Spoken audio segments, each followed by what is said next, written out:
kalau ada yang mengucapkan salam, yuk kita sambut dengan penuh tenaga. Assalamualaikum warahmatullahi wabarakatuh.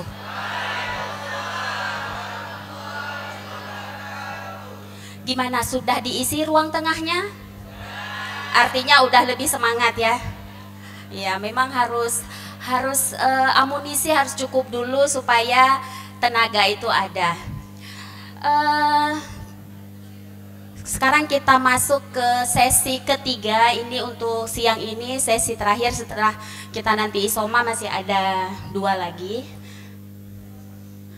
Hari ini 1 sesi lagi. Jangan tarik nafas dulu sebelum zuhur. Nanti setelah zuhur ada 2 lagi. Oke. Tanpa memperpanjang lagi waktu, karena memang ini hampir menjelang siang, nanti nggak enak juga kita cut pematerinya. Di hadapan kita sudah berhadir Ibu Nuke Yulandari. Beliau adalah seorang psikolog dan juga dosen di USK, Fakultas Kedokteran Prodi Psikologi, Ibu ya. Hari ini beliau akan membawakan tema trauma pengasuhan. Tentunya ini bukan tema yang asing bagi kita, tapi ini sebagai review kembali, kita cek-recek kembali apa yang sudah terjadi selama ini. Jangan-jangan kita ini adalah orang-orang yang mengalami trauma pengasuhan. Ini Gen Z atau Gen milenial ini Bapak Ibu? Milenial. Generasi milenial itu biasa disebut sebagai generasi sandwich, generasi yang dihimpit oleh 2 generasi. Satu sisi kita harus mengasuh orang tua kita, harus menjaga mereka. Satu sisi lagi kita harus membesarkan dan mendampingi tumbuh kembang anak kita. Makanya kita disebut sebagai generasi sandwich. Oke, baik, waktu dan tempat kita silahkan kepada Bu Nuke. Terima kasih.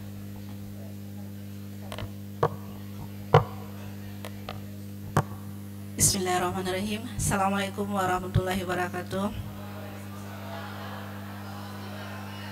Raditu billahi rabba bil islami dina wa bi muhammadin nabiyya wa rasulah rabbi syahri syadi wa amril uqdata min lisani yafqahu qawli. Segala puji milik Allah yang telah berkenan mempertemukan kita di ruangan ini. Mudah-mudahan kehadiran kita dalam kegiatan ini menjadi sebuah kebaikan untuk kita semua. Kemudian salawat beriring salam tidak lupa pula kita sampaikan kepada junjungan kita yang besar Muhammad. Selalu salam kepada sahabat. Mudah-mudahan kita termasuk pengikut beliau sampai akhir kita. Adikku, karena aku dibilang anak udah lagi milenial. Kalau Gen Z berarti itu anak saya gitu kan. Jadi adik-adik yang saya cintai, yang saya sayangi, hari ini kita berdiskusi tentang sebenarnya bagian dari kehidupan kita sendiri. Saya mulai dengan taujih Rabbani. Allah memberikan peringatan kepada kita, dan ketahuilah bahwa hartamu dan anak-anakmu itu hanyalah sebagai cobaan, dan sesungguhnya di sisi Allah lah pahala yang besar. Kemudian harta dan anak-anak adalah perhiasan kehidupan dunia, tetapi amalan-amalan yang kekal lagi adalah lebih baik, pahala di sisi Tuhanmu setelah lebih baik untuk menjadi harapan. Kemudian agama kita, agama Islam memberikan informasi bahwa berkeluarga itu nikmat. Ya, ada kenikmatan yang tidak bisa diperoleh kecuali dengan berkeluarga. Dalam surah Al-Furqan dikatakan, dan orang-orang yang berkata, ya Tuhan kami, anugerahkanlah kepada kami istri-istri kami dan keturunan kami sebagai penyenang hati kami, dan jadilah kami pimpin bagi orang-orang yang bertakwa. Dalam 20 tahun pengalaman saya mengajar di USK, dan di antara banyak masalah mahasiswa-mahasiswa yang bisa masuk, nggak bisa keluar dari berbagai macam fakultas, itu salah satunya adalah masalah non-akademis. Dan yang paling besar kontribusi adalah masalah keluarga. Apakah percekcokan ataupun perselisihan tentang waktu libur ataupun keputusan-keputusan besar dalam hidupnya, bekerja atau melanjutkan pendidikan, menikah atau melanjutkan bekerja, itu sangat erat kaitan dengan keluarga. Kemudian ada yang bisa nyanyikan lagu ini atau ada yang ingat? Oke, saya bantu nyanyikan. Ya, saya bantu nyanyikan.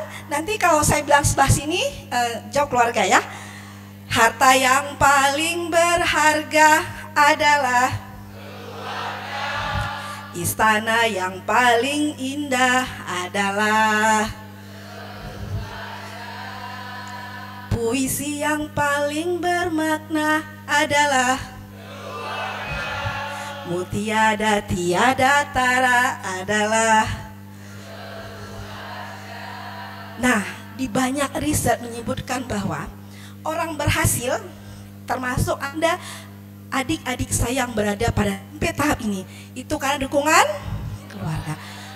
Kemudian adik-adik saya yang juga mungkin sudah melayani pasien-pasien dengan, mohon maaf, HIV AIDS atau penyakit-penyakit kelamin atau yang lain-lain dan sejenisnya, itu juga karena keluarga. Betapa keluarga ini memang signifikan membuat orang berhasil atau tidak adalah keluarga. Jadi adik-adik saya yang hebat ini nantinya nggak sekedar hebat karirnya, tapi menjadi teladan bagi sejawatnya, masyarakatnya, orang-orang sekitarnya. Dan yang paling merasakan manfaat diri kita adalah keluarga kita. Jadi kalau ada keluarga-keluarga kita, mungkin yang sudah menikah, istri kita komplain dengan diri kita, secara literasi, secara akademik kita keren, mampu menguasai, tapi ada hal-hal lain yang mungkin hak-haknya tidak penuhi, barangkali perlu mentelusuri apa yang harus diubah dalam dirinya. Kemudian, nah, kita masuk pada apa itu inner child, adalah luka pengasuhan, ya kan, yang tidak selesai dan dalam teks yang cukup lama bisa memberikan pengaruh yang sangat signifikan. Seperti apa bentuknya? Itu pengamalan masa kecil yang tidak terselesai, trauma, penolakan atau pengabaian. Jadi kalau attachment, penerimaan orang tua pada anak-anak ini tidak selesai pada masa kecilnya, dampaknya panjang. Dan orang ataupun individu menjadi rendah diri karena tidak diterima dengan keluarga dengan cukup baik. Ada dua situasi yang saya observasi. Satu anak ini, mohon maaf, dia anak dengan kelahiran 5 tahun perkawinan orang tuanya. Diusahakan, diupayakan. Kemudian ibunya cakep banget, bapaknya B aja, ya kan? Bapaknya B aja, nggak apa-apa, itu sudah anugerah. Kemudian begitu lahir anak ini, ya, ngikutin sih bapaknya B aja, tapi karena diterima penuh cinta kasih oleh pasangan anak ini, hebat luar biasa. Meskipun secara akademis, ya setelah dilakukan pengukuran minat, bakat, IQ, B aja. Tapi karena apa? Apa yang membuat dia termotivasi menghebat karirnya? Adanya dukungan, penerimaan dari siapa? Kedua orangnya terus menerus. Sebaliknya ada anak yang di tahun pertama pernikahan orang tuanya, ibunya langsung hamil, kemudian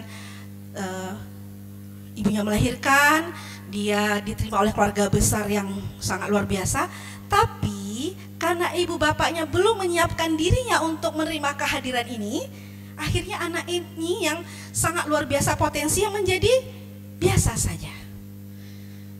Nah, inilah pentingnya bagaimana suami istri adalah kunci utama menghebatkan anak-anak. Kalau ibu bapaknya luar kompak, harmonis, maka anak yang biasa saja tadi bisa menjadi luar biasa. Tapi anak-anak yang dititipkan oleh Tuhan yang sudah punya potensi, tapi ibu bapaknya tidak menghebatkannya, maka anak ini bisa tidak tampak hebat sama sekali. Jadi luar biasa dukungan keluarga. Bagi yang belum nikah, silakan mungkin menggunakan layanan profesional marital check up. Ayo cek kesiapan untuk menikah. Barangkali ada hal-hal yang belum selesai dengan diri Anda, karena itu ngaruh banget, ngefek banget.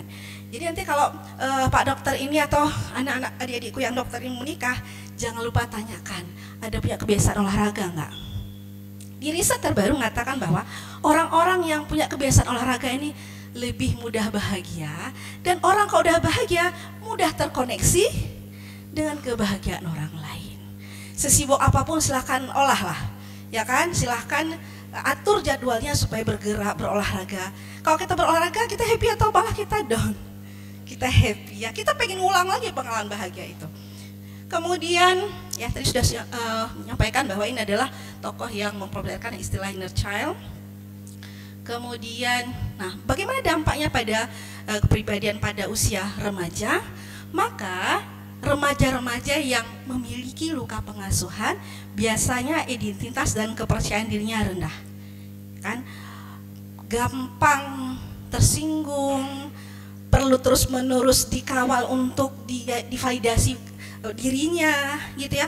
Bahkan kalau karena dia nggak dapat nih dari keluarganya, kerap sekali remaja ini mencari dari orang lain. Kalian juga bisa telusuri lah teman-teman atau pasien kalian, remaja-remaja yang kadang-kadang kita berikan pelayanan, kadang-kadang itu nggak punya penyakit fisik yang benar ya, murni, tapi keluhannya misalnya lambungnya terus menerus, ternyata apa? Ada kecemasan yang dia simpan. Mau ujian, mau sempro, ya kan, mau sidang skripsi hasil, itu ternyata 100 khawatir yang luar biasa, takut gagal, takut nanti orang tuanya marah segala macam. Jadi remaja yang tidak mendapatkan konsep diri ataupun penerimaan yang baik, menyimpan inner child, maka dia lebih banyak mencari dukungan itu dari luar rumah. Nah, bagaimana laki-laki dan perempuan? Laki-laki ini kalau sama teman sebayanya itu pride ya, terutama, sangat konformitas sangat tinggi dibandingkan anak perempuan. Kerap kali nanti ketika kalian sudah punya anak di fase remaja, sering terjadi konflik gini, karena laki-laki lebih prioritas pada temannya dibandingkan keluarga. Nah, kemudian resiko gangguan mental, lebih rentan depresi, kecemasan sosial atau perilaku resiko, narkoba, pergaulan bebas atau sebagai cara pelarian diri. Sekarang remaja, jangan kaget, remaja-remaja kita sudah nyicip seks sebelum waktunya. Nanti kalian pasti akan sering ya mendapatkan, ternyata wah udah sampai sejauh itu keberanian mereka.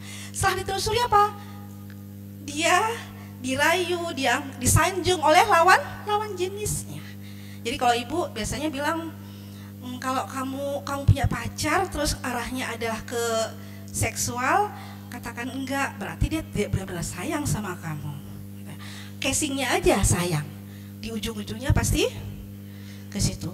Pengalaman ibu di 2025 ini ada 4 mahasiswa magister mengaku sudah seks di luar nikah. Jadi ternyata apa-apa yang dilarang itu memang nggak buat happy loh. Semakin sengsara, semakin khawatir.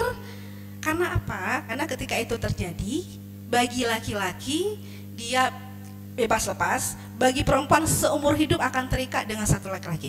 Ketika laki-laki tidak siap diikat, ya akhirnya terjadi beragam macam gangguan mental. Kemudian bagaimana ketika orang dengan orang dewasa memiliki inner child? Ya kan? Pertama, relasi sosial dan karir memberikan pengaruh terhadap dirinya. Jadi sulit menerima kritikan, sangat mengendalikan orang lain, harus sesuai dengan expect dia, sulit melihat perspektif orang lain dengan cara yang baik. Kita bisa melihat dan kita bisa nilai ya bagaimana teman-teman kita dengan latar belakangnya ini. Kalau dia pribadi yang matang, ya dia bisa menghargai sisi pandang yang berbeda. Kemudian luka berupa pengabaian emosional bisa membuat seorang takut gagal atau tidak percaya pada orangnya. Jadi belum apa-apa dia udah membayangkan kegagalan. Jangan-jangan gitu ya. Nanti kalau begini, itu luar biasa kekhawatirannya. Kemudian cenderung perfeksionis, tidak percaya dengan rekan sejawat, tidak percaya dengan bawahannya. Nah, kalau kami dan teman-teman kami yang di WSK misalnya punya proyek penelitian, itu ada orang yang benar-benar pekerjaan tuh semua dia kerjain.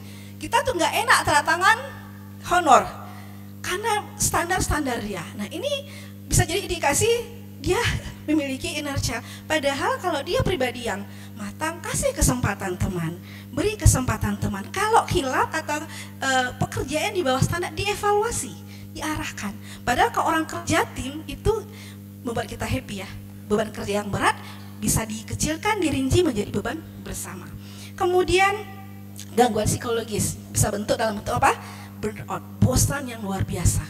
Hati-hati adik anakku pekerja layanan, di awal-awal lulus mungkin kita full gitu ya dari pasien. Nanti begitu sudah pada titik capaian down dan akhirnya performance kita juga hati-hati.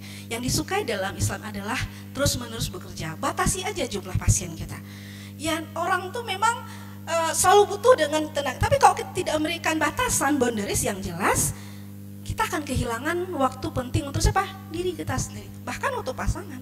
Silakanlah sebelum pulang jangan lelah letih lesu ya. di mana selesaikan terserah apa di ruang piket lah ataupun di mobil, di mana saja pastikan ketemu, pulang piket, pulang kerja, pulang visit gitu ya. Jangan lelah, letih, loyo, lesu, jangan. Karena mudah emosi. Ya, apalagi orang laki, kok tambah lapar, ya, senggol bacot. Ya kan? Kurang tidur lagi. Ya kan? Itu ngaruh kepada emosi kita. Jadi pastikan kita pekerja layanan ini adalah bebas dari itu. Kemudian kecemasan umum, depresi dan ketergantungan pada variasi eksternal. Jadi sangat sulit untuk melihat, menilai suatu pekerjaan, butuh berulang kali untuk bagaimana pengakuan orang lain. Kemudian, nah, bagaimana individu dengan inner child ketika mereka menikah? Ada pola attachment, yaitu terbawa dalam hubungan pernikahan. Jadi takut ditinggalkan, ya, butuh kepastian berlebihan.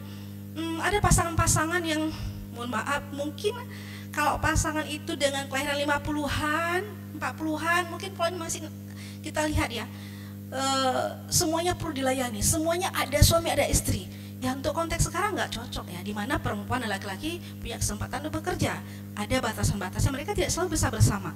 Kemudian sulit terbuka secara emosional. Jadi misalnya, papa bisa nggak menceritakan apa yang membuat papa paling mencintai saya? Nggak punya kata yang tepat untuk melukiskannya. Atau istrinya, mama, apa yang buat mama bertahan dengan 30 tahun perkawinan, apa ya yang mengalir begitu aja gitu ya. Kayaknya ini perlu kita bantu untuk, karena kata-kata yang spesifik untuk pasangan itu pasti membuat pernikahan ini semakin kokoh. Kemudian akan terjadi konflik perkawinan, ya kan? Luka lama bisa diproseskan pasangan, ya, gampang tersinggung, ya. Kemudian seperti anak kecil lah, childish.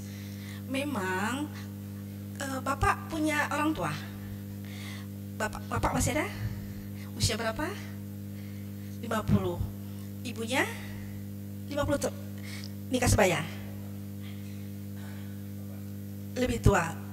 Baik. Kalau bapak perhatikan, seberapa tergantungnya bapak dengan ibu.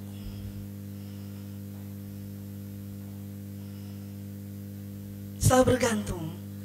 Punya orang bapak, oke. Seberapa bergantungnya bapaknya kamu dengan ibu. Nah, didapati bahwa ternyata laki semakin tua dalam pernikahan semakin bergantung dengan perempuan, semakin lama usia perkawinan semakin mandiri dan longgar. Kenapa? Pada saat bersamaan anak-anak mereka sudah tumbuh, berkembang. Apa hal-hal yang dia inginkan ketika masa muda dulu tertinggalkan, terpending, itulah masa-masa dia untuk aktualisasi diri. Selesai. Jadi kalaulah anak-anak aku ya, adik-adikku lagi produktif nih, lagi melahirkan, hamil, mungkin jam prakteknya nggak usah dibanyakin. Saya itu benar nggak tergantikan masa-masa kelucuan mereka. Pintar-pintar aja lah atur. Nanti ketika mereka sudah kelas 3 SD, pada saat bersama mereka sudah punya kesibukan les ya, ekskul segala macam, silahkan praktekmu sampai besok pagi boleh. Tapi masa-masa itu adalah masa kita mendampingi tumbuh kembang anak. Dan paling penting juga apa? Mensolidkan hubungan dengan suami istri. Kalau suami istri kokoh, kuat, insya Allah kita bekerja juga aman dan nyaman. Kemudian ya kan, bahkan sebagian besar ada yang beresiko perceraian. Percaya atau tidak, mungkin ada yang pernah membaca sebuah artikel, padahal pernikahannya 40 tahun, ini kejadian bulan Mei kalau nggak salah. Jadi perceraian ini, gugat cerai ini terjadi karena si kakek ini nurunkan istrinya di pinggir jalan. Pernah kan dengarkan orang bertengkar suami istri terus ninggalkan pasangannya di pinggir jalan? Ya, anak-anak yang laki-laki mohon itu tidak dilakukan. Kerap kali cara berpikir laki-laki yang one way tadi, lurus saja, beda dengan cara berpikir perempuan yang zigzag. Sehingga kadang-kadang nggak mikir, ngerjain terakhir misalnya. Nggak lagi sekarang di usia dewasa, pikir dulu matang-matang apa konsekuensi dari setiap keputusan. Termasuk dalam penyelesaian perselisihan dengan pasangan istri. Nah akhirnya cerai padahal sudah punya cucu. Lo hai kuten le, kain tak gonyan, mesin pakai, menjak tanya pak jalan kayak tinggal. Nenek kakek itu nggak sanggup lagi. Jadi itu udah akumulasi ketidakpuasan yang berpuluh-puluh tahun. Pasca proses perceraian si kakek semakin sakit. Siapa coba di usia-usia itu yang menemani anak cucunya? Mereka beraktivitas, produktivitas, bercari rezeki, kuliah, persis seperti yang kalian alami sekarang. Saya tadi waktu pas di depan ngelihat kakek nenek saya, ibu bayangkan, wah beberapa tahun kemudian inilah posisi saya gitu ya, atau mungkin nggak sampai di sini gue sudah selesai ya. Itu memberikan sebuah cerminan pada kita bahwa suami istri yang kokoh, yang solid itu berdampak kebahagiaan dalam waktu yang panjang. Termasuk dalam Al-Quran dikatakan mitsakan galiza, ikatan yang kokoh. Anak-anak kita bakal ninggalin kita. Siapa yang mau menemani kita? Pasangan kita. Sayangin istri ya, saya bilang terima kasih telah menerima lamaranku. Ada yang selama berapa menikah Bapak? Berapa tahun perkawinan? 7 tahun. Oke. Izin bertanya, apakah pernah mengatakan cintaku, lopiku, terima kasih telah menerima lamaranku? Enggak selengkap, tapi ada bilang terima kasih telah menerima lamaranku. Sudah sesekali, kayaknya perlu diulang di waktu-waktu terkecil.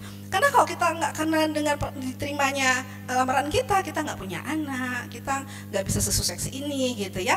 Ya gombal itu dibolehkan, berbohong dalam Islam dibolehkan dan itu berpahala, ya kan? Masuk yang perempuan, sayang terima kasih melamarku ya, padahal kamu itu ya, itu pasti membuat menggelitik hati masing-masing ya. Dibolehkan ya. Say, di luar sana pelakor-pelakor nunggu itu. Serius? Ini salah satu ya.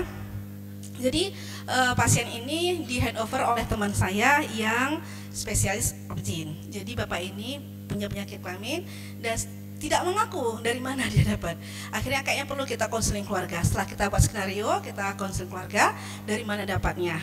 Ternyata jajan pada saat dia perjalanan dinas. Kita tanya, Bapak, Ibu, saya tanya, Bapak mohon maaf, nah gitu saya tanya, Pak, apa yang menarik di luar? Bu, di luar sana kiban gaya item, gaya campur seperti apapun mau, sedap, ya kan? Ternyata terjadi perubahan guys. Kamu nanti ketika usia 4-5 tahun saat uang kamu banyak sekali, itu kebutuhan untuk dihargai dengan pasangan menjadi meningkat signifikan. Ketika itu tidak ada, dia akan mencari di luar rumah. Dan istrinya ini kan pas bersamaan kan anaknya sudah remaja, dia mahasiswa. Ya malu, Bu, saya malu Bu, masa suruh pakai es krim di bagian tubuh saya, kayak apa tuh Bu, saya malu. Ya tuh kan Bu, di luar sana lanjut, yang kayak mana lagi? Dan itu dibolehkan asal saya datangkan tetap di jalan yang halal. Ternyata nampak nih unsur ketidakpuasannya adalah saat bercampur. Ya karena laki-laki itu mohon maaf kan juga mempelajarinya kan, bahwa matanya harus dipuaskan dengan kecantikan istrinya, perutnya harus dikenyangkan dengan apa? Masakan istrinya, dan kemaluannya harus selesai. Berapa kali Pak Dokter? Minimal? Berapa kali? Berapa kali seminggu? 2 kali cukup. Lanjut. Boleh. Saya dapat, Bapak itu profesor, kayak obat hipersek, sampai istrinya sekurus ini guys. Karena pulang istirahat, pinjar siang pulang, sampai betul-betul itu harus campur. Kata istrinya, Bu, salah nggak? Saya kalau nggak campur, ini kancing sana saya nggak bisa saya kancingin. Ya nggak apa-apa boleh. Tapi istri saya awalnya mengeluh, Pak Lon capek tak kalian badan Lon kau jangan gitu. Sampai kurus, saya bilang itu berpahala. Makanya kalau mindset nikah itu benar, semuanya jadi indah dan berpahala. Awalnya tampak lemah, makanya Allah akan bantu kuatkan. Terakhir mohon maaf karena nggak selesai dengan si ibu ini berselingkuh dengan mahasiswa bimbingannya. Dan itu terjadi, dan itu kena spilis juga. Jadi harus selesai ya anak-anak yang dokter dan bu dokter, selesaikan itu, dia nggak akan cari kemana-mana. Sebegitu pentingnya adalah masalah campur itu. Ya, olah sedikit ya kan, ya, tahu kan ngolah ya kan, pinter-pinter ya. Nah kemudian bagaimana ciri-ciri dewasa dengan luka inersialnya? Secara emosi mudah tersinggung, cemas, berlebihan, ya, mengendalikan pasangan, kemudian takut ditolak, sulit kelola emosi. Kemudian secara relasi dan sosial ya, butuh validasi, takut posesif, ya sangat posesif sekali. Kemudian sulit percaya, ya relasi tidak sehat berulang. Kemudian dari segi diri dan identitas, ya perfeksionis, ya kalau perempuan mungkin harus rapi itu gitu ya, aduh nggak mesti yang begitu ya. Jadi individu yang sehat itu adalah individu yang sangat adaptasinya cukup baik gitu loh, fleksibel gitu ya. Waktu kita belum punya anak, buku-buku terapi wajar. Nah saat ada kehadiran si kecil-kecil, rasa ingin tahu besar, keinginan eksplorasi, kemudian dipahami. Ya kemudian apalagi ya pola perilakunya ya, pelariannya kepada ada yang belanja, benar ada istri seorang bos pegawai bank. Kalau ke mall tuh harus belanja meskipun sekecil, barang kecil apa nampak ya. Kemudian apa lagi? Adiksi, ya adiksi bisa ke handphone, ada game-game tertentu gitu ya, luar biasa. Kemudian ini sulit terima kritik dan reaktif sekali. Jadi kalau misalnya dikasih masukan langsung frontal untuk mempertahankan, enggak sih maksudnya enggak kayak gitu, sejudes itu ya. Yang laki-laki juga langsung dengan gaya arogan itu tampak ya guys. Kemudian nih pernikahan keluarga, ya proksi luka pasangan ya, takut hubungan toksik antara orang tua dan anak itu terjadi lagi. Kemudian ini adalah beberapa sumber luka inner child, pengasuhan yang keras, penuh kritik, pengabaian, kekerasan fisik, emosional, psikologis, kehilangan figur penting, pengalaman ditolak, dibandingkan atau diabaikan. Dan paling banyak juga mohon maaf, biasanya kalau bapak ibunya nakes, dokter, perawat lah, dokter gigi itu juga ekspektasinya kepada anaknya juga sama persis. Anak-anakku mereka bukan dirimu, mereka punya dunianya sendiri. Berikan ruang bagi dia untuk berkembang dengan apa yang dia amat nyaman menurut dia. Tidak mesti seperti yang dipikirkan. Dan itu terjadi lagi, ada dokter lulusan SK lanjut S2, tapi karena memang dia dari awal udah nggak suka dengan dokter itu, hanya ingin menyenangkan hati orang, akhirnya dia nggak menjadi dokter yang hebat-hebat kali. Kapan menyesalnya? Saat ternyata saya bersalah. Nah inilah, jadi kalau kalian lihatlah bapak dokter melihat Riaritis itu riwayatnya adalah disleksia loh, tapi ditinjau dari kekayaan ya, siapa paling kaya? Dia dengan dua kakaknya. Iya, jadi orang-orang yang nggak sukses di akademis, dia telah Allah tetapkan sukses di non akademis. Itu harus menjadi sebuah pengharapan kita sebagai orang tua. Nggak mesti seperti kita. Bukankah dalam rahim ibu ada 4 hal ditentukan apa? Rezekinya, apalagi jodoh. Iya udah ditetapkan guys, nggak usah diragukan. Nggak usah diragukan, yang penting stimulasinya, pendampingan yang benar, dia akan datang ke jalan-jalan menuju apa yang telah ditentukan oleh Tuhan. Nggak perlu diragukan, masalah kan siapa menjamin? Tuhan loh yang menjamin rezekinya, bukan kita. Kalau kita paham, maka anak-anak yang lahir dalam kehidupan kita, meskipun kita misal suami istri dokter, berpendidikan tinggi, anak itu tidak memiliki, mewarisi kecerdasan akademis seperti kita, jangan dikhawatirkan. Dia akan hebat dengan cara-cara Tuhan. Ya, saya beberapa punya anak dokter, luar biasa ibunya, tapi koneksinya tidak cukup baik dengan ibu. Sedangkan anak itu disleksia. Ya, jadi ya saya bilang, oh bu dokter nih, hebat yang mana bu? Dia hebat dengan caranya, bukan dengan secara persis bu dokter. Oh gitu ya bu Nuka, iya. Akhirnya apa? Secara sosial ditolak loh anak-anak disleksia tuh, karena nggak terselesaikan di rumah. Dia kan punya imajinasi yang luar biasa loh. Dia kreatif tuh anak disleksia. Jadi tetapkan Allah menjadi pebisnis, ya luar biasa ide-idenya.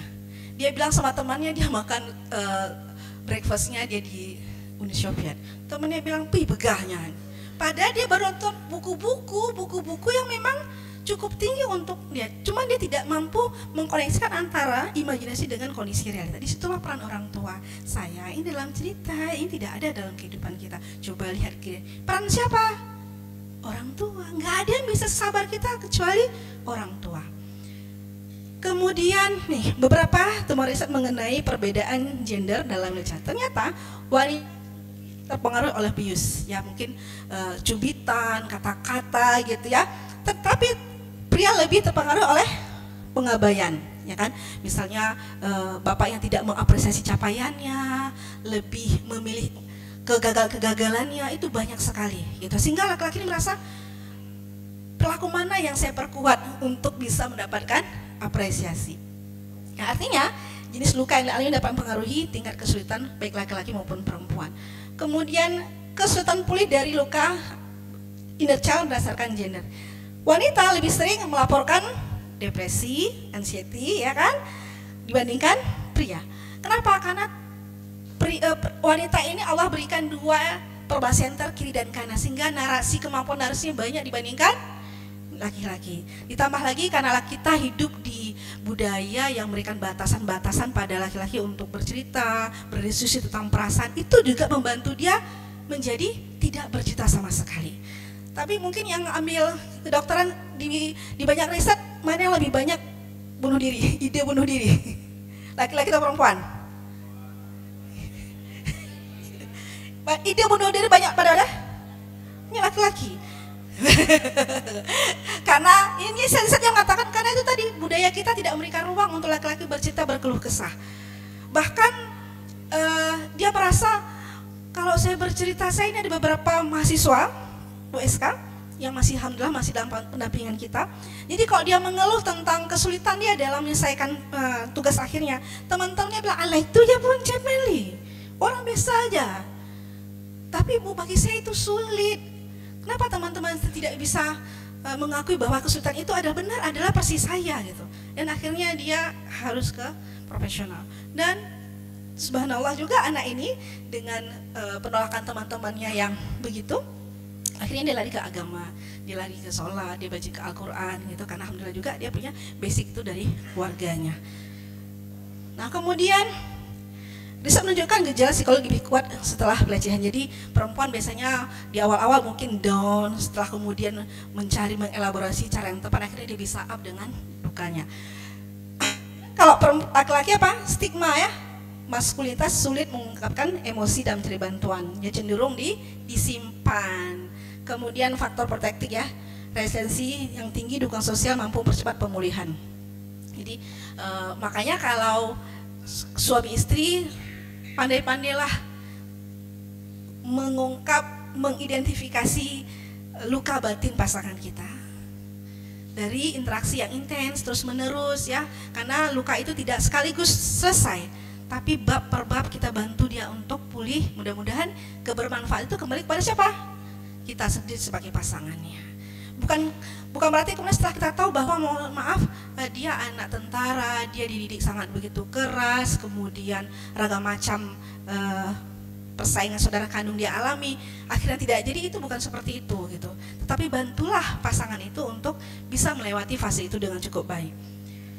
Nah, saya jam berapa? Jam 9. Saya minta kesediaan dari teman anak-anak adik-adik saya ya, dari mohon maaf di belakang untuk membacakan di sini, silakan.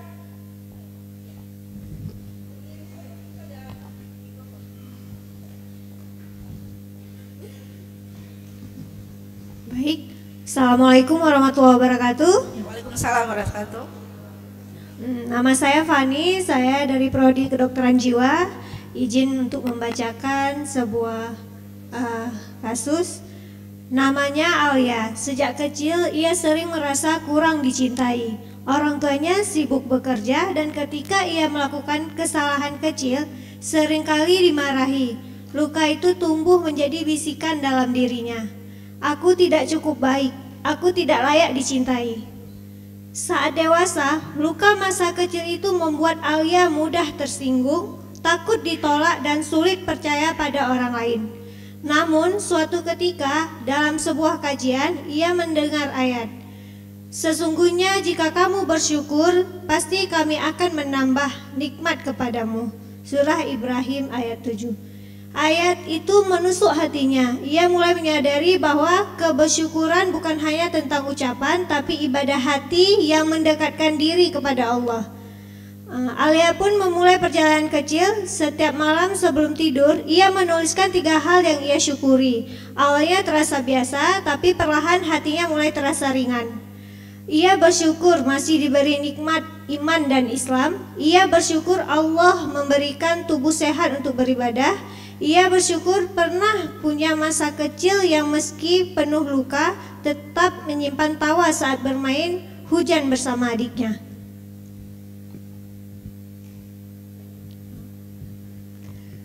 Ketika rasa sakit masa lalu muncul, Alia belajar berdoa, "Ya Allah, terima kasih Engkau hadirkan ujian ini sebagai cara mendidikku. Ajari aku untuk ridho dan melihat hikmah-Mu." Perlahan suara batin yang dulu berkata, "Aku tidak cukup baik," mulai berganti dengan, "Aku adalah hamba Allah yang dimuliakan dengan iman. Aku layak dicintai karena Allah sudah lebih dulu mencintaiku." Kini setiap kali Alia merasa sedih, ia menenangkan diri dengan zikir dan sholat malam.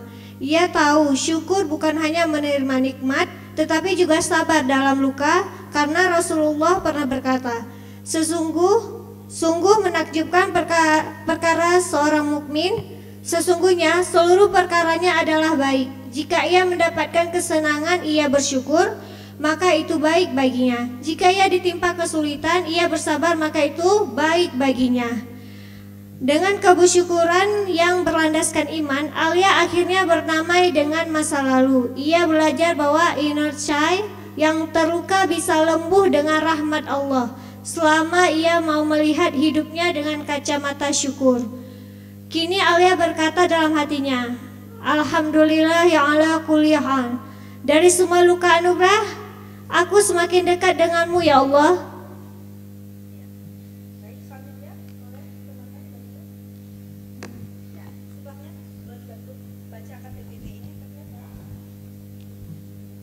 Islam dan inner child.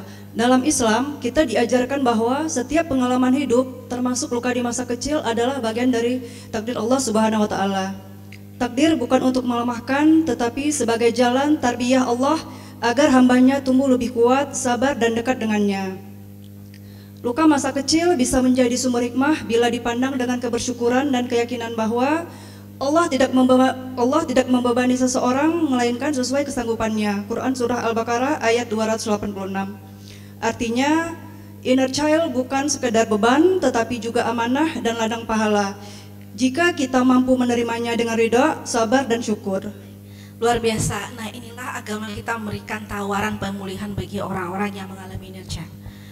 Apakah kita bisa pilih dari orang tua seperti apa kita dilahirkan? Gak bisa milih. Atau kita hari ini sebagai orang tua boleh kita milih anak seperti apa yang harus kita lahirkan? Gak bisa. Itulah yang menunjukkan bahwa apa yang sudah terjadi, dan sebagian orang mengalami luka pengasuhan karena bagaimana orang tua mengasuhkan dia, itu bagian dari keridhaan seorang manusia terhadap takdir yang telah Allah tentukan. Kalau kita bersyukur seperti Alia tadi, maka kita akan selesai menghadapi proses transisi pemulihan luka batin tadi. Nah, tapi kebanyakan orang tidak bisa melihat sudut pandang ini, sehingga dia akhirnya menyalahi apa yang telah terjadi, dan dampaknya konflik yang terus menerus dengan siapa? Dengan orang tua, menghindar, menjauh, ya kan? Dan akhirnya masalah semakin luas. Itu paling banyak terjadi. Kemudian bagaimana agama kita memuji ya, sungguh ajaib orang beriman. Ketika dia diberikan suatu kenikmatan dari keluarga yang bercukupan, penuh cinta kasih, dia bersyukur, itu pun baik. Tapi apabila ditakdirkan dengan kebalikannya dan dia bersabar, itu pun juga apa? Jadi nggak ada urusan orang Islam ini yang sia-sia. Luar biasa. Ini mungkin bagi pas sekali ya, kandidat dokter spesialis itu bisa mengantarkan pada pasien kan, oh ternyata ya kan, itu bagian dari takdir yang harus kita terima. Kalau semakin bagus penerimaan kita, maka semakin positif cara kita mencari coping yang tepat untuk hubungan orang tua dan anak. Kemudian, nah bagaimana Islam dan inner child disuruh mengambil hikmah, yaitu positif thinking. Apa kata Al-Quran? Boleh jadi kamu membenci sesuatu padahal ia amat baik bagimu, dan boleh jadi pula kamu menyukai sesuatu padahal ia amat buruk bagimu. Allah mengetahui sesuatu yang tidak kamu. Jadi disuruh kita positive thinking. Karena banyak kejadian yang di luar kendali kita. Kalau kita nggak bisa positive thinking, itu yang paling langsung kita rasakan, hati kita menjadi sempit. pastinya kita menyalahi kondisi-kondisi. Tapi ketika kita bersabar, paling minimal nih dada kita menjadi lapang. Dan kemudian kita diberi kesempatan untuk berpikir apa jalan keluar yang terbaik. Ya, muncullah akhirnya pribadi-pribadi yang tenang, dokter-dokter yang tenang, memberikan support kepada pasiennya gitu ya. Adik-adik ini apa yang keluar dari lisan kalian itu sangat luar biasa pengaruhnya kepada pemulihan pasien. Banyak kan pasien-pasien yang secara dia butuh dukungan secara psikologis. Kalaupun yang laki-laki nggak bisa, Bapak Ibu sehat, bahagia, Pak sembuh, semoga ya, makan yang banyak, itu aja tuh udah yang luar biasa. Jadi ada kan komunikasi terapeutik, ya ada kan, ya tolong gunakan itu dengan sentuh dia ya. Nah, cepat sembuh Bapak Ibu, ini siapa istrinya? Tuh Bapak Ibu sangkai ditemani istrinya kan gitu. Itu aja sudah membahagiakan. Makanya kalau kita sukses, kita bisa bekerja lebih dari hal tersebut, itu impactnya luar biasa kepada semangat pasien untuk sembuh. Nah, kalau pasien kita tuh sembuh, pernah kan mereka tuh kasih kita tuh nggak sekedar uang, entah kue lah, pisang lah, apalagi kadang-kadang tuh terharu banget ya, terharu banget. Itu indikasinya layanan kita luar biasa, sangat memuaskan pasien-pasien. Kemudian nih, kalau ada yang menerima kondisi inersial, disuruh apa dalam agama? Tidak terlampau sedih atau gembira, agar kamu tidak bersedih hati terhadap apa yang luput dari kamu, dan tidak pula terlalu gembira terhadap apa yang diberikan oleh Allah. Dan Allah menyukai setiap orang yang, dan Allah tidak menyukai orang sombong. Jadi kalau ada di antara kita yang latar belakang keluarganya paket komplit gitu ya, alhamdulillah, nggak perlu dibandingin ya guys, karena hidup ini bukan perbandingan. Kamu enak, semester depan udah ada kan yang deposit, aku nih pikir lagi dari mana, nggak perlu. Masing itu punya drama ceritanya masing-masing, sendiri-sendiri. Kemudian kebersyukuran sebagai healing inner child. Jadi dengan melatih bersyukur, kita fokus berpindah apa yang sudah kita miliki dari hal-hal yang kecil, seperti kisah siapa? Alia tadi. Kenapa akhirnya menenangkan emosi, meredakan rasa marah, ya kan? Atau sakit hati yang bersumber dari pengalaman. Kemudian mengajarkan kita menerima pengalaman sulit, terus membangun harga diri yang positif, dan dengan bersyukur kita mengapresiasi apa yang menjadi kelebihan dari orang tua kita. Kalau enggak, kebalikannya, kita terus pikiran kita pada masa lampau, apalagi perempuan itu ahli sejarah yang tidak lupa. Jadi bagi ada laki-laki ya, ketika awal pernikahan jaga pernikahan, perempuan itu memang tuh yang belum apa sudah geleng-geleng, tuh kan kamu ya bagus banget filing penerimaan memorinya, sedetail itu dia bisa. Kami enggak sih waktu saat itu kita makan, aku udah nggak mau kan, kamu udah mau, dia seingat itu. Jadi sebegitulah perempuan ini Allah ciptakan. Karena apa? Orang Sarah bisa menjelaskan kenapa memori perempuan itu lebih kuat dibandingkan jawabannya, ya? Lain. Dan ada penjelasan juga lain mengapa laki-laki perempuan itu memiliki daya ingat yang lebih besar. Iya, silakan baca. Hari ini kita tidak membahas bagaimana perbedaan antara laki-laki dan perempuan memori, tapi itulah yang harus kalian jaga. Sebegitu dia bisa menyimpan sedetail itu. Ya, ibu kalian pernah curhat nggak? Dulu ya ayah kamu gitu ya, dia curhat sama tentang masalah, udah lama itu karena terjadi, tapi emang nggak bisa lupa. Sebegitulah perempuan dan laki-laki berbeda. Jadi jaga dan sayangi perempuan. Kalau perempuan tuh happy, rumah tangga juga ya bentar. Tinggal nanti Bang pulang jam sekian ya. Itu adalah dua keping yang tidak bisa kita pisahkan. Nah, kemudian ya menciptakan hubungan yang lebih hangat ya, kebersyukuran membuat kita lebih mudah melihat kebaikan orang lain. Lihat yang baik dari orang tua kita. Pastilah banyak yang baik ya dibandingkan hal-hal yang. Dan kalau saya sih bilang gini, kan orang tua kan tuh kelahirnya tahun berapa? 50-an? 60-an? Bayangkan adik-adikku sayang, mereka itu di zamannya ketika mereka jadi anak dan orang tua, nggak ada ilmu parenting, nggak ada ilmu perilaku seperti sekarang ini, mereka dekat dengan masa penjajahan, di mana masa penjajahan itu yang dianggap baik itu adalah yang sesuai dengan ABCDE. Wajar kalau akhirnya dia, bagaimana dia dibesarkan, seperti itulah dia membesarkan anak-anaknya. Disinilah sebuah kebijakan sebagai orang yang berilmu, yang punya pengetahuan yang tinggi. Oh ya, wajar mama seperti itu. Kemudian dengan bersyukur, luka batin terasa ringan karena hati merasa ditemani oleh Allah. Dan kan itu takdir dari Allah. Mau marah gitu, bisa nggak berpikir gitu? Orang tua saya melakukan itu tuh kan seperti tadi, aku kan nggak bisa. Orang tua seperti apa yang melahirkan aku? Berarti kalau marah dengan itu, waktu marah dengan takdirnya Tuhan, terima aja. Kalau kita menerima itu, oh ya, ternyata ibu saya yang kehidupannya sangat terbatas di zamannya, tidak ada ilmu segala macam, oh wajar dia akhirnya mendidik saya seperti. Dengan begitu akhirnya kita bisa lebih cair ya, lebih hangat dengan orang tua kita. Kemudian, jadi bersyukur adalah jembatan untuk menerima luka masa lalu sekaligus membuka ruang batin atau pengalaman positif dengan orang tua kita. Sehingga kita menjadi pribadi yang apa? Bahagia, puas dengan capaian kita, kemudian bisa membahagiakan orang lain, memberikan bermanfaat sebanyak mungkin kepada orang lain. Nah, bagaimana cara bersyukur? Minta tolong tadi lanjutkan. Silakan. Masih ada mikrofonnya.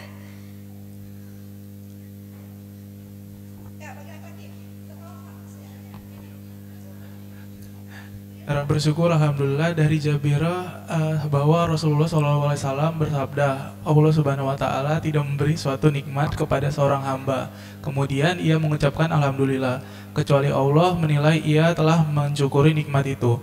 Apabila dia mengucapkan alhamdulillah yang kedua, maka Allah akan memberinya pahala yang baru lagi. Apabila dia mengucapkan alhamdulillah untuk yang ketiga kalinya, maka Allah Subhanahu Wa Taala mengampuni dosa-dosanya.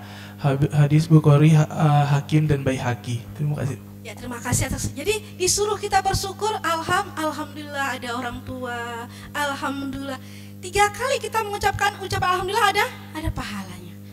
Maka tidak sampailah rasa syukur seorang hamba kepada Tuhan sebelum dia mengucapkan alhamdulillah kepada orang yang memberi nikmatnya. Jadi saya terima kasih sayang udah menyiapkan pakaian saya, terima kasih suami udah mengizinkan saya untuk melanjutkan pendidikan.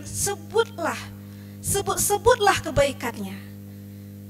Segampang itu kan, tapi ternyata sesulit itu lisan kita untuk mengutarakan pada pasangan-pasangan kita. Kemudian bagaimana akhirnya proses penyembahan langkah emosional masa kecil yang masih mempengaruhi pola pikir, ya, cobalah mengenai dan mengakui. Ya. Perlu sebuah kelapangan hati, oh ternyata saya suka marah-marah tanpa sebab. Sepertinya itu ada sampai yang dia anaknya sudah 2, anak yang pertama tuh 17 tahun sampai sekarang masih, Bu kenapa ya Bu, saya dengan anak saya sulit sekali untuk toleransi dengan kesalahannya, kekeliruannya, saya udah langsung marah. Setelah ditelusuri, dia pun dididik oleh ibunya seperti kebetulan dia anak pertama yang ex tuanya itu menjadi kakak yang menjadi contoh bagi adik-adiknya. Sehingga sebegitu rigidnya. Nanti ternyata apa? Ada hubungan yang signifikan pola pengasuhan anak pertama, 2 dan ketiga orang tua. Di mana pada anak pertama saat orang tua masih muda, masih idealis, ya kan? Masih punya harapan yang waktu yang luang mungkin, sehingga expect-nya tinggi dengan anak pertama. Begitu 2 dan ketiga akhirnya longgar. Punya adik-adik kalian yang bungsu itu bonus, susah ada orang tua hadirnya, orang tua udah toleransi, kakak itu pikirnya nggak ada tenaga lagi, udahlah, itu kerap kita dengar. Ya. Kemudian hanya validasi emosi, memberikan ruang untuk merasakan emosi sedih, marah, kecewa tanpa menyalahkan diri sendiri. Jadi orang yang sehat tuh, kesel kali itu sehat gitu ya, mengecewakan, gemes banget sih, itu lebih sehat dibandingkan kita nahan. Kemudian apa? Self compassion atau belas kasih pada diri yang menenangkan ya, supaya kita punya cara, oh ini tidak baik untuk saya memperturutkan rasa marah saya, terus-menerus. Kemudian apa? Inner dialog, membayangkan diri dewasa berbicara dengan versi kecil diri sendiri, memberikan rasa amannya, menulis atau journaling, menciptakan pengalaman positif yang baru. Ternyata orang-orang yang hidupnya terjadwal sesibuk itu memang nggak ada ruang sih untuk dia mengeluh. Tapi kalau orang yang punya waktu yang panjang, yang kurang produktif atau produktif tapi kebermanfaatannya itu nggak begitu luas, itu juga memberikan ruang yang akhirnya dia terkoneksi lagi dengan luka masa lalunya. Nah, kemudian bagaimana agama memberikan sebuah pemulihan? Saya dapatkan jadi positif healing dan positif thinking itu hanya dapatkan dengan ibadah, apapun agamanya. Walaupun dia mengetahui banyak hal yang dirasakan dengan pendekatan-pendekatan tertentu, misalnya ya berliburlah, yoga lah, atau olahraga, tapi yang benar-benar menenangkan positive thinking dan positif ada dengan ibadah. Jadi orang-orang dengan ibadah sepertinya Allah tuntun dia untuk menyelesaikan masalah demi masalah dengan cukup baik ya, sekat sholat, kemudian baca Al-Quran, doa dan zikir, tawakal, sabar dan syukur. Karena orang-orang yang terkoneksi dengan Tuhan ya, menyadari banyak hal yang tidak bisa dikendalikan dalam hidup mereka. Ada riset antara membaca Al-Quran dengan kecerdasan emosional luar biasa. Ini ada riset, ini riset saya sendiri beberapa tahun lalu saat kita COVID, kegiatan semua banyak di rumah, jadi saya bandingkan kelompok anak yang baca Al-Quran dengan membunyikan saja dengan anak baca Al-Quran plus dengan artinya luar biasa kecerdasan anak yang baca Al-Quran read aloud itu ya. Sekarang kan saya read aloud dengan terjemahan luar biasa. Dia memiliki vocab yang kosakata yang luar biasa. Apa itu fasik? Kenapa dikatakan orang fasik? Nah, kebetulan saya hanya meneliti ya kan, pertanyaan-pertanyaan itu dijawab sama ustazah. Ternyata luar biasa. Silakan Bapak Ibu di antara kegiatan sibuk ya. Kalau memang sulit untuk pegang Al-Quran, ada Al-Quran digital yang ada tergenggam di tangan kita masing-masing. Kemudian di akhir kegiatan ya ada pertanyaan. Oke, kita sebelum tutup saya berikan pada Ibu moderator untuk baik, terima kasih Bu Nuke. Kita masuk ke sesi pertanyaan tentunya setelah pemaparan materi tadi, banyak hal yang ingin kita diskusikan. Saya kasih kesempatan 2 orang lagi untuk sesi ketiga ini. Saya persilahkan kepada abang dan kakak yang ingin bertanya. Silakan. Hening. Saya ingin mencairkan kulkas 2 pintu, boleh Bang Esar? Oh, ada yang bertanya? Oke, silakan. Mana?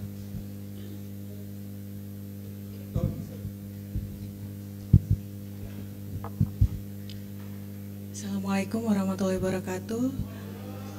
Saya Cut Fazriani dari Prodi Jantung dan Pembuluh Darah. Izin bertanya Bu, mungkin sedikit saya ceritakan. Saya bertumbuh di keluarga yang bagi saya itu patriarki di culture-nya Aceh. Nah, saya melihat ibu saya sebagai ibu rumah tangga yang seumur hidupnya hanya berada di rumah mengerjakan pekerjaan rumah tangga dan sangat bergantung kepada ayah saya.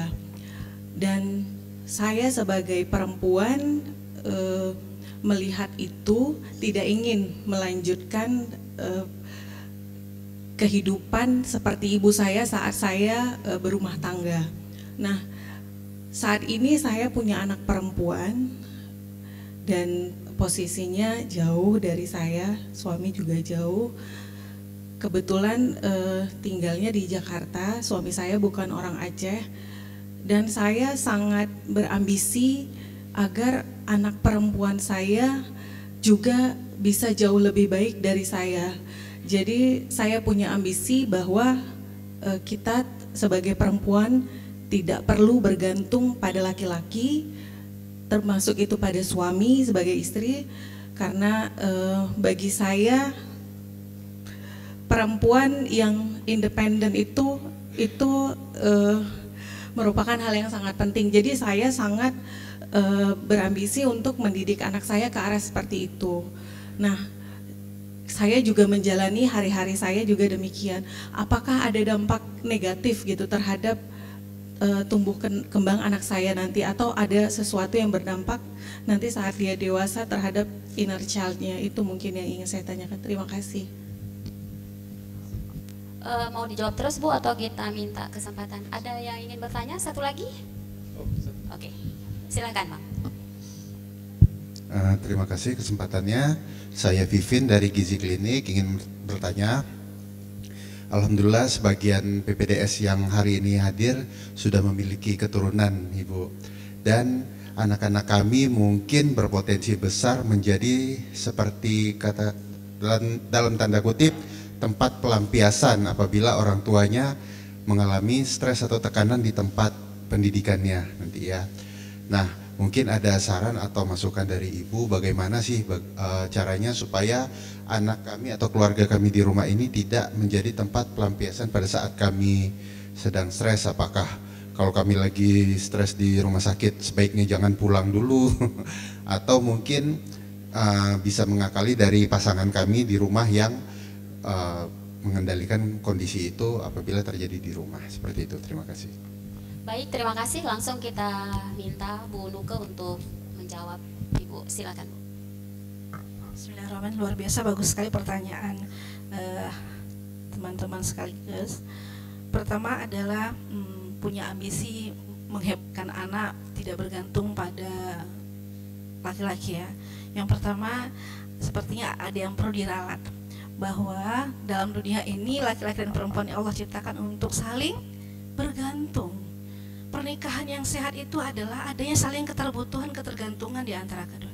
Di banyak terjadinya perceraian karena salah satunya sudah tidak memilikan ketergantung lagi dengan pasangan, apakah itu seksual, apakah itu ekonomi, dukungan emosional. Jadi dibolehkan untuk bergantung. Pernikahan yang sehat adalah pernikahan yang keduanya tahu pada aspek apa itu adalah tugas siapa? Bapak. Pada aspek apa itu tugasnya seorang ibu.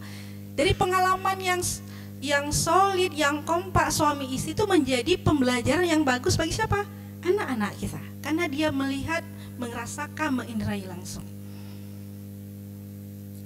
Nah, membuat atau mendidik anak-anak untuk tidak bergantung dengan orang lain, dampaknya besar, akan ragam macam terjadi perilaku-perilaku yang menyimpang. Salah satunya adalah tidak ingin menikah, atau menikah tapi tidak pilih punya anak, ya kan?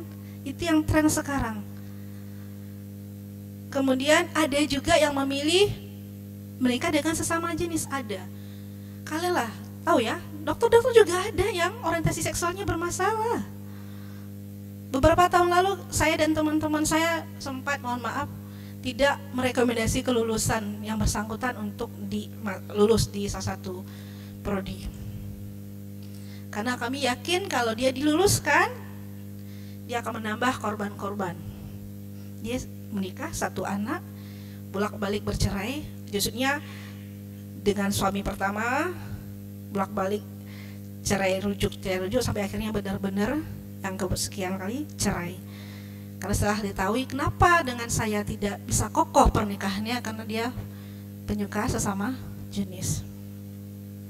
Itu real. Dan saya termasuk panitia saat itu yang musyawarah untuk tidak meluluskan kandidat ini. Karena setelah ditelusuri, dan kami juga dapat laporan dari di mana asal daerah yang bersangkutan.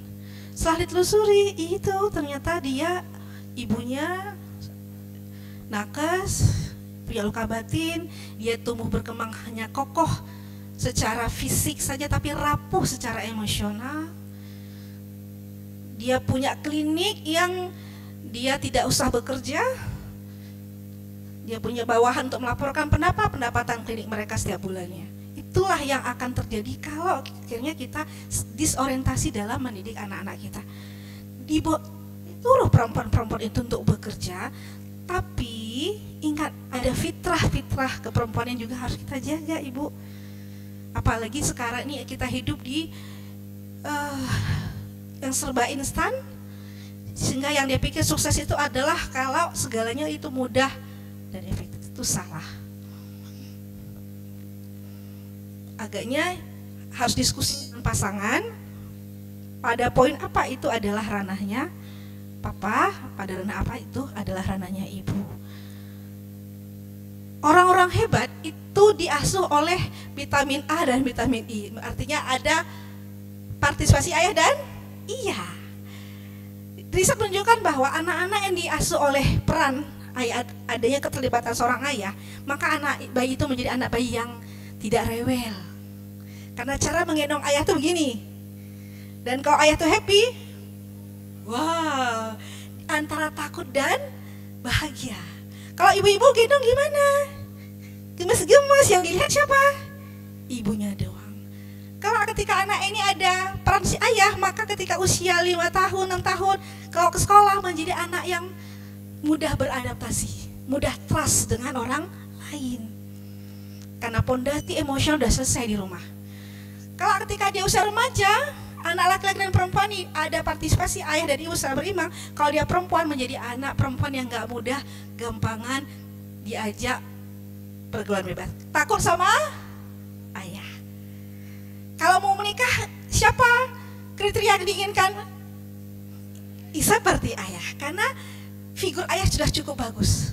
Kalau anak perempuan, anak laki-laki, mohon maaf, kalau laki-laki, maka kalau dia anak laki-laki di usia yang remaja menjadi anak laki-laki yang punya leadership, punya keberpengaruhan, bisa mengayomi, manly-nya cukup bagus. Karena apa? Sosok laki-laki dari siapa? Dari ayahnya. Ini saya dapatin ya. Jadi anak laki-laki yang ada partisipasi pengasuhan ayahnya, padahal mohon maaf ya, dari segi wajah B, kepintaran B, tapi karena dia punya aspek-aspek psikologis luar biasa. Siapa yang bisa bertanggung jawab untuk menjamin bahwa teman-teman berada di lokasi wisata sesuai dengan yang sepakati sekolah? Saya, Bu. Luar biasa. Rasa percaya dirinya, leadershipnya, pengambil terus luar biasa. Ini yang harusnya ada dan tumbuh dan berkembang di keluarga kita masing-masing. Dan itu peran siapa? Ayah. Jadi sehebat-hebat kita ibu, ada yang nggak bisa kita berikan adalah sifat kemaskulinan yang langsung ditransfer oleh cara ayah mengambil keputusan itu to the point. Beda dengan ibu. Kalau ibu banyak narasi, kamu tuh malas banget, padahal disuruh nyuci. Nah, kalau laki-laki, ambil, lepaskan, angkat. Gaya laki-laki. Dan itu kita butuhkan dalam mendidik anak laki-laki dan perempuan. Pada porsi apa? Ini juga saya dapatkan ya, ada anak laki-laki yang begitu rigid ketika dia buat tugas. Jadi kebetulan rumahnya di blower, jadi mereka harusnya kan bersepakat di daerah inilah ya, misalnya Lampining, Lampret gitu. Tapi dia bersisi keras harus di lokasi di Simpang 5. Saya bilang, kenapa anak laki-laki ini kok kurang empati dengan teman-temannya perempuan? Saya tanya, prinsipnya ibu saya udah meninggal waktu tsunami. Oh, pas ke tsunami kamu siapa yang besarkan? Ayah saya. Oh, ayah kamu menikah lagi? Enggak. Kamu punya siapa? Saya berempat laki-laki semua. Oh ya udah, terjawab. Serasional itu kamu mengambil keputusan, Nak. Karena kamu dididik dengan gaya laki-laki. Itu cocok kalau kamu sebagai pemimpin. Kalau kamu mengambil keputusan, tapi itu tidak cocok ketika kamu berinteraksi, mengambil keputusan yang ada dilibatkan perempuannya. Wajar dia tidak bisa melihat itu.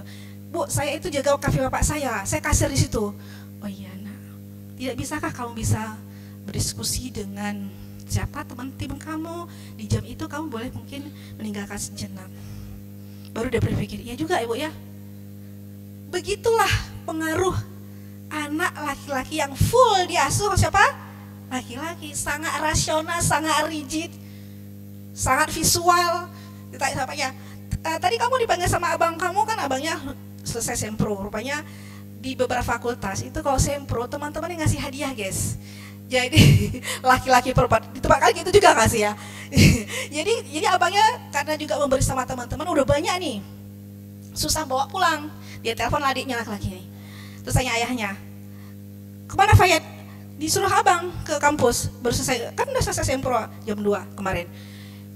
Disuruh ngapain? Nggak tahu ayah, nggak bisa benar, mungkin gitu ya, mungkin abang suruh, nggak bisa laki-laki itu, nggak bisa. Kalau kamu kehilangan kunci, kamu ada ya inisiatif nyanyi teman mana nggak?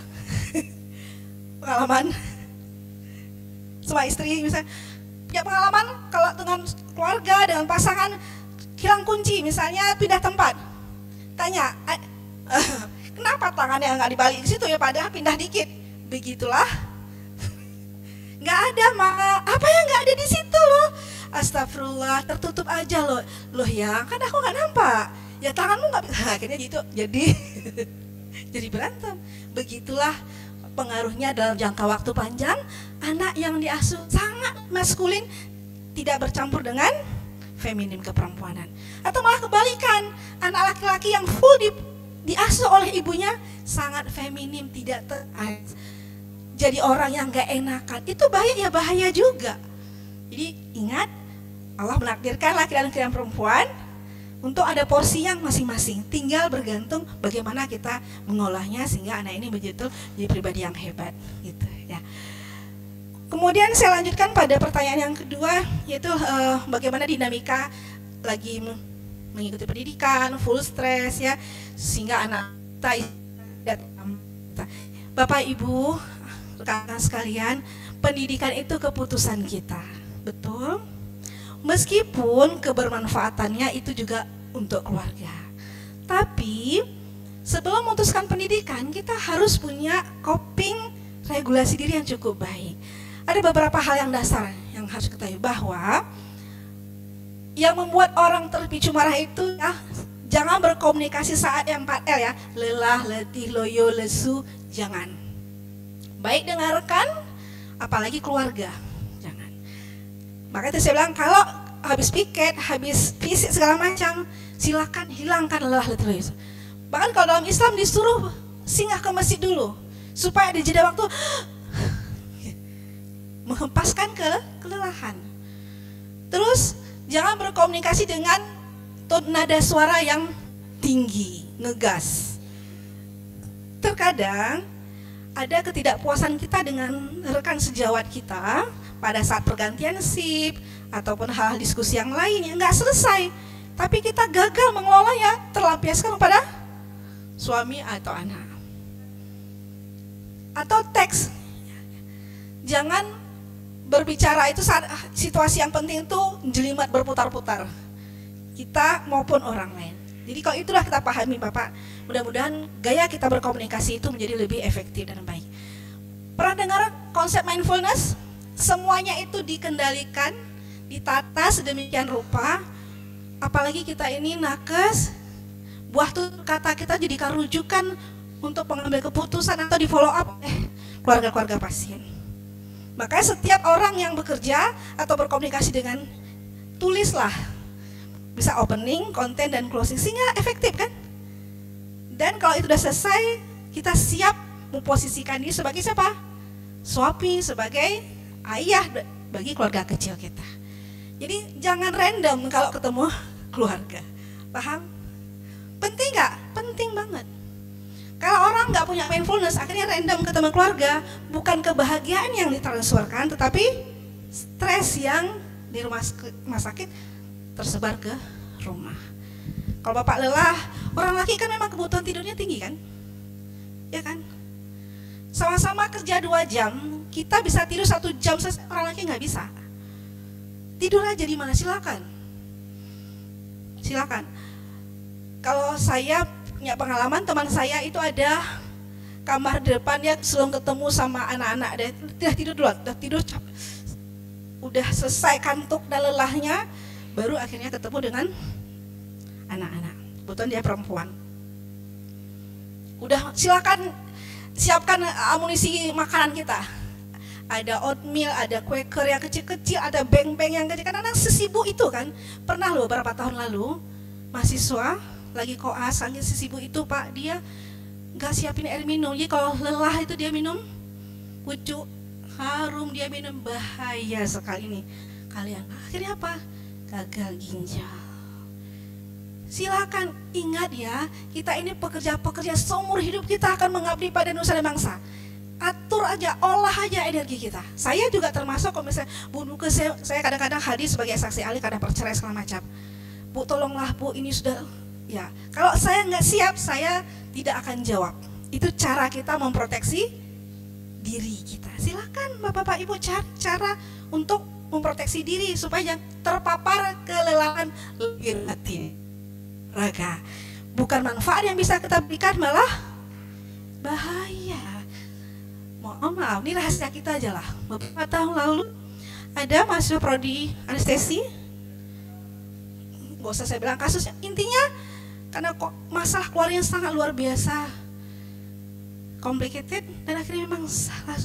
Kita nggak usah cerita itulah gitu. Saya mengatakan fokus kita itu berbahaya bagi kita maupun bagi orang lain ya. Saya nggak perlu ceritakan kasusnya, tetapi dampaknya sangat fatal, signifikan, ya kan? Ya Pak ya. Jadi waras, sehappy itu. Kau boleh latih senyum untuk istri.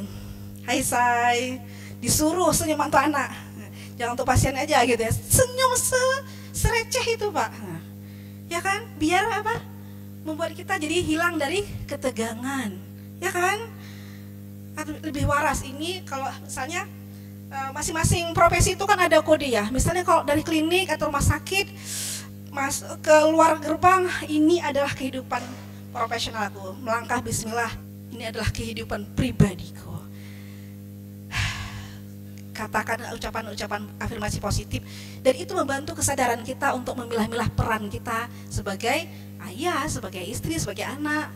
Apalagi kalau kita misalnya punya orang tua yang sudah lansia kan, pasti dia membutuhkan perhatian, sapaan-sapaan gitu ya. Ya pastikan tidak lelah letih lelusu, berkomunikasi tidak dengan dosa tinggi, tidak muter-muter jelimet ya, lebih banyak mendengarkan. Kalau dengan istri, biasanya kan istri sudah lama nggak ketemu, banyak ya laporannya ya ini itu gede jin. Oke, baik gitu. Senyum aja. Oke, udah izin ya saya istirahat. Sesimpel itu kan, udah bahagia kan? Kita pun gitu kan dengan pasangan kita. Ya, siapkan senyum. Dan perlu dilatih loh guys, senyum itu. Supaya kita benar-benar membantu diri kita dan orang lain juga vibe-nya jadi positif. Ya, waras jiwa raga lahir batin yang terus bekerja untuk negeri, untuk bangsa, orang sekitar, sehingga kebermanfaatan bukan hari ini tapi untuk dunia dan akhirat bagi kita. Kiranya waktunya sudah selesai. Ya, saya padai saja ya.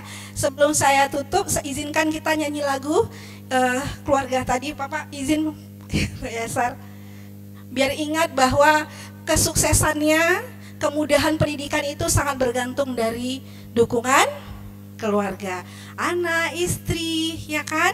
Dan pandai-pandai memuji ya guys. Yang laki-laki, saya cantik kali kok hari ini. Gitu ya laki-laki, perempuan, saya ganteng kali kok. Harus pandai-pandai memuji, itu dibolehkan. Buat orang bahagia. Hai ganteng, walaupun udah tua, kok saya sudah nikah 23, udah tua kan, udah putih. Saya kok ganteng kali. Panina ganteng-ganteng saya. Itu aja udah mencairkan suasana.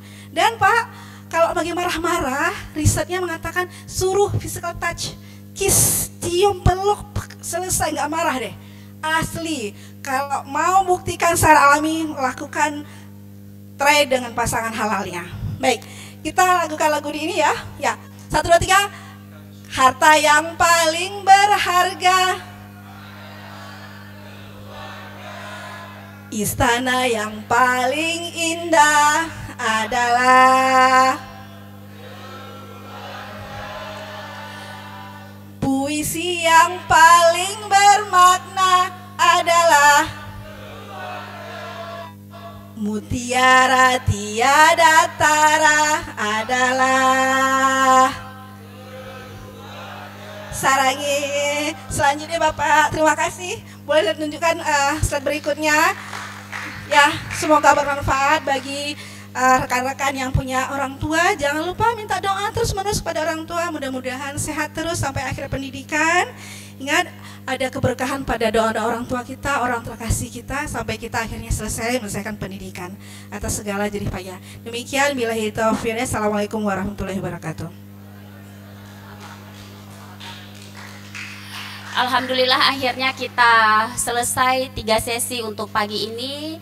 Sebagai penutup saya ingin mengambil, masih ada satu lagi untuk siang ini Bang Yesar. Oh ya, oke. Sebagai penutup saya ingin mengambil kesimpulan bahwa trauma pengasuhan adalah salah satu jenis trauma yang dialami oleh seseorang akibat pola pengasuhan yang tidak sehat. Hal ini terjadi dalam berbagai hal, tadi sudah dijelaskan sama Ibu, mulai dari pelecehan emosional, fisik, dan juga seksual, hingga pengabaian, kurang kasih sayang, bahkan inkonsistensi dalam aturan. Makanya kita di sini hari ini hadir, kita sama-sama belajar bahwa memahami trauma pengasuhan adalah langkah awal untuk proses penyembuhan diri kita dan keluarga. Masa lalu memang membentuk kita, tapi tidak menentukan masa depan kita. Terima kasih Bu Nuke atas pemaparan materi hari ini yang luar biasa. Akhirnya para dokter ini cair juga. Tadi 2 pintu kulkasnya susah untuk cair gitu ya. Mungkin bebannya banyak, kami pahami beban, terutama beban tugas pendidikan. Tapi hari ini kita rileks sebentar. Baik, saya buka tadi dengan pantun, saya ingin juga menutupnya dengan pantun. Asik. Petik nenas pakai reflektor, dicampur gula manis sekali. Saya Hanim selaku moderator pamit undur diri. Assalamualaikum warahmatullahi wabarakatuh. Bang Yesar.